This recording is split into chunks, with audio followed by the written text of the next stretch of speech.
Do we have any questions? There we go. How do you feel about the Echo Bay? That's a great question. And it's propane.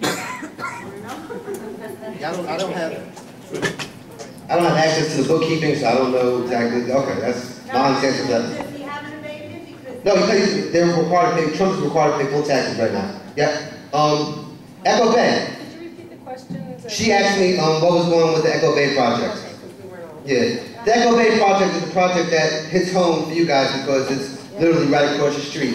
What was originally planned was a large retail commercial development, and from what I know, it's going to be scaled down some, and it's in the works to being scaled down some. The new plan is going to be presented. I know one of the issues with the plan, just from my dealing with the community, was the fact that it incorporated the city yard being moved at the expense to New Rochelle.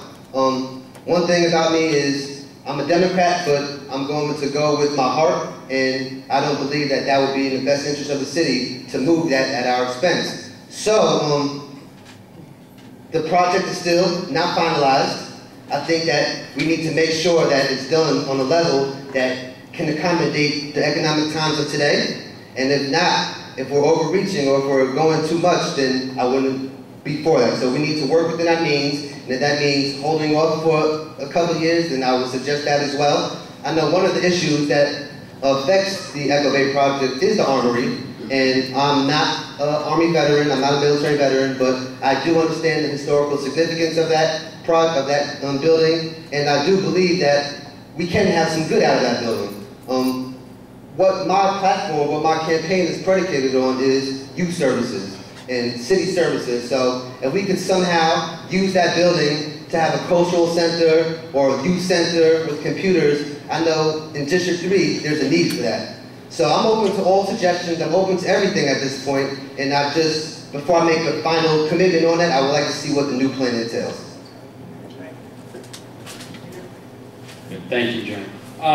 The Echo Bay project, it was to be a 26-acre project, and it's supposed to scale from Five Islands Park all the way across to Echo Avenue, including the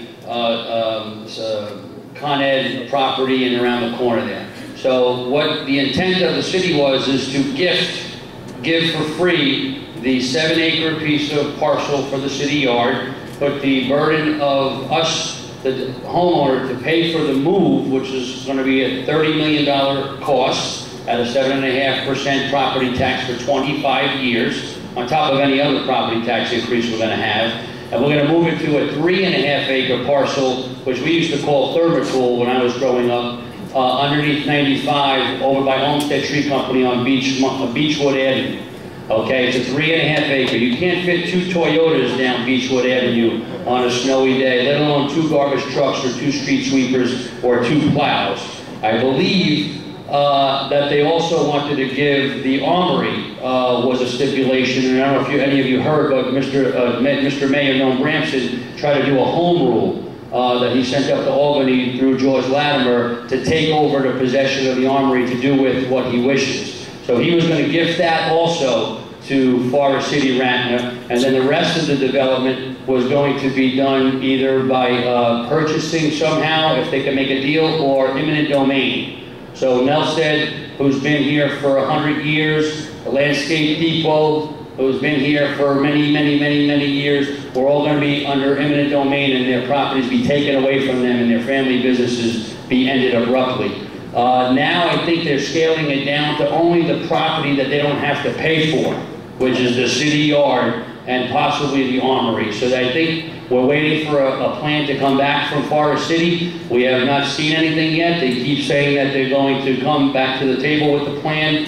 and they're going to downsize possibly to the 10 acres that the city is ready to gift them, so they don't have to put a penny into anything. They bought one little building over here. They haven't done their due diligence. They have an MOU which is ready to expire on January 15th, and they did not even do an environmental impact study that they were supposed to do, and the city, again, has been so gracious to give them another extension, another extension, another extension, shutting out other developers from making a model there for us. Speaking of environmental impact studies, the sound is practically dead. raw sewage, now that we have these skyscrapers, how do you plan to carry on your environmental impact studies? And how do you, I mean, because it seems to me that something has happened in the last 10 years regarding the sewage and how it's handled, how our properties in this lower lying area next to the sound, like there was a nor'easter, I had a foot of raw sewage in my basement, things like that. How do you guys plan to do that, as well as bring in green industry? Everybody hear the question? Oh, you got the, yeah, okay. She's asking about the, how we're going to find out about the environmental impact of what's going on, say, with all this new development? with all the new development. Which she's saying she's getting sewage from, since they put up the Trump Tower and the other tall buildings. So how is this going to be taken It care of? impacts the homeowners who are in the lower lying areas on sea level. It backs up into our basements. Can I ask whereabouts you live, please? About 3 blocks away. Rhodes Avenue, Rhodes Street. Grove Street? Okay, all right.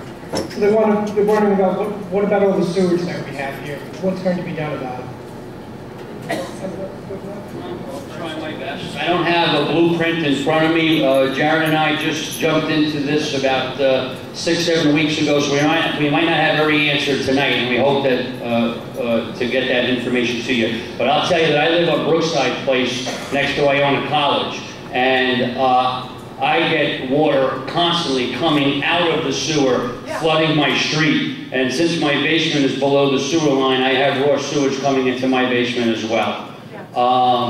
So it's a concern of mine as well, and since I'm a homeowner in the district, I'm very concerned about it. I think they have a plan that is approximately about $5 or $6 million to renovate some of the infrastructure. And I say they, New York, the city of New Rochelle, has a plan that's going to cost about $5 or $6 million to replace some of the old infrastructure that comes down. I'm in a low-lying area that comes down from 5th Avenue, North Avenue, and Mayflower Avenue, that all comes down to my area. And then that sewer system comes right out from underneath 95, right out through Stevenson Boulevard, and is supposed to shoot out to the sea. Now, when it's high tide and the cover or the pipe is under water, the water has no place to go, so it goes in your basement, and I'm sorry.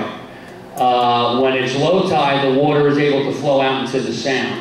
So, and it smells because you got the treatment plant here too that they're working on. Also, they're trying to bring down the nitrogen that goes in the water that's killing all the fish and the lobster. And one of the gentlemen I was talking to earlier tonight in the Leonardo's Pizza was telling me there used to be a beautiful oyster bed over there, and he used to go there many, many years ago and collect oysters. And now there's nothing left, no life left.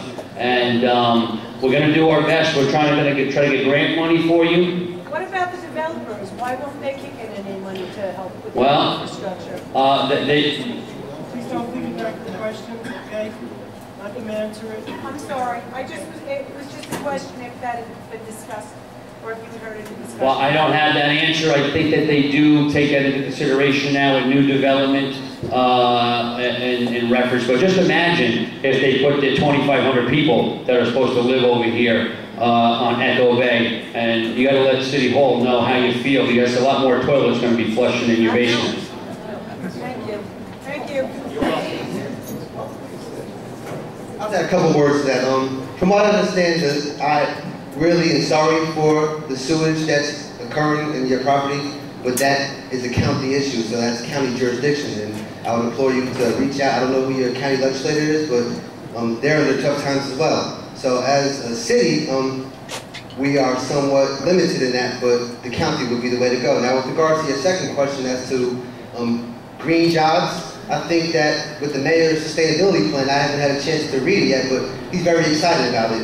And I'm just hearing about different cities and different communities across the world. I know there's one city or town in Spain that's 100% independent of fossil fuels. I think that's the future. I think that's the way to go. And I really think that we need to invest in our youth and create more jobs. I think that New Rochelle could be the leader in that industry if we put the proper resources in place. So, with the sustainability plan, I think that that will come out more and more as the mayor promotes that. And with the sewage, sorry, we have to speak with the county representative. Yes, ma'am. I think I heard one of the Would you gentlemen, stand up, please? I think I heard one of the gentlemen say that gifts to developers are a good idea and could be profitable. Is there any way we can hold them to their commitment? Going back to New Rock City, the sale was giving ice time to our kids so they didn't have to go out at 4 o'clock in the morning and practice in other towns. We don't have that anymore. They're not being held to their agreement, but we're being held to no taxes for that.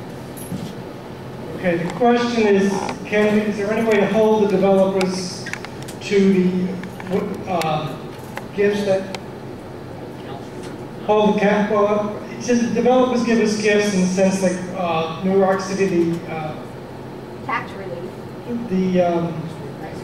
the ice rink. We're going to have an ice rink to allow the people with the ice hockey to be able to practice here rather than going to another town, and they've since removed it. Is there any way to hold them to these agreements? Right? Yes, I believe that with the matter of contracts, that our contracts need to be enforced. And it just happens to be that one of my fortes is I'm a contract attorney, and that's what I do on a daily basis. So I will be able to look at the contract line by line, independently, without the assistance of anybody else, to ensure that what is promised to us will come back to us. And we need these extra funds right now. We can't allow ourselves to be shortchanged. So with me, to have somebody who can actually understand and read a contract and could ascertain what every word, every period, every line means, and I will hold everybody accountable to the contracts that are entered into. I think also, I think correct something also. I believe that New Rock City had the first 15 years tax abatements that they didn't, that Commissioner Capelli didn't have to pay any taxes. So I think you gotta correct Jared in that notion, at least before I think he threw New Rock City into there, that they pay full taxes. Then Mr. Capelli also promised us that he was going to bring retail, so can you please give me 15 more years of tax abatement? So the city so graciously, in the partnership with Mr. Capelli, says, of course we can give you another 15 years of tax abatements, but don't forget the retail. And it's been 2 years that the ice rink has been taken down, and we still don't have any retail. So that's number one. So they don't even hold to their own contracts here in New Rochelle, but you can bet that if when I get elected to city council, being the Marine that I am, I will hold true to any contract and any promise that these developers make, because they're not making it to me, or they're not making it to the Mayor Branson, they're making it to you, and I'll stand up for you and defend you.